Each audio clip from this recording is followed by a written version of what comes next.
Pagers have come a long way.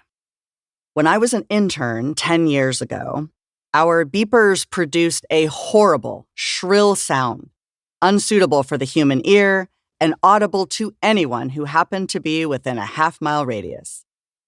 By January of 2004, when I served as a staff clinical psychologist at Naval Hospital Jacksonville, my pager seemed downright polite.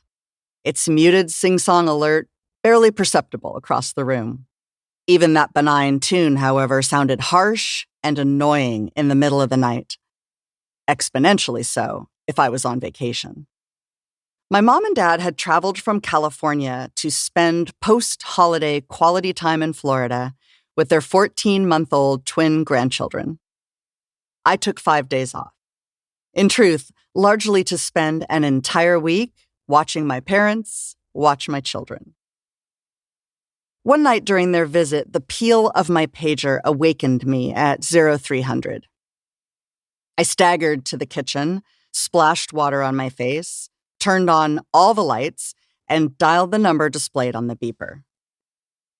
The resident in the emergency room told me about one of my patients, a very young sailor who was about to become a very young single mother. At 22 weeks pregnant, she had experienced dangerous preterm labor, and as a precaution, she had been admitted to a civilian hospital that would be able to care for a premature baby. As the resident's voice rambled on, I sank into a chair at the kitchen table and lowered my forehead to my palm. I was always striving to separate the feelings of a clinician who made decisions rationally and calmly from those of a woman and a mother who sometimes did not. This became more challenging at 0300. Inhaling deeply, I closed my eyes and counted to 5, slowing my heart rate before exhaling. With a sense of renewed control, I decided to visit my patient in the hospital the next morning, and I returned to bed. 4 hours later, I woke out of fitful, anxious dreams about my babies, with the sense that I could not ease their pain. Pain about what? I could not remember. The obstetricians controlled my patient's labor, and her baby remained safely in her womb. Relieved, I left the hospital mid-morning, arriving on base in time for a farewell luncheon for our department head, Captain Goldberg. The 4 psychologists in the department, who had become one another's trusted friends both in and out of the hospital, looked to the captain as a protector and role model. We would miss him terribly.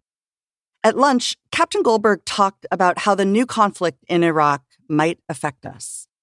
He had been with the Marines when they had pressed to Baghdad less than a year earlier. Home for 7 months now, he still seemed far away sometimes. I pray that this war will not place any of you in harm's way and away from your families, he said, making eye contact with each of us. There is no indication this will occur in the near future. But if the unexpected happens, I have faith in all of you, as psychologists and officers. As we filed out after lunch, each of us stopped to say a personal goodbye. If I am called, sir, I told him quietly, I will do my best to make you proud of me.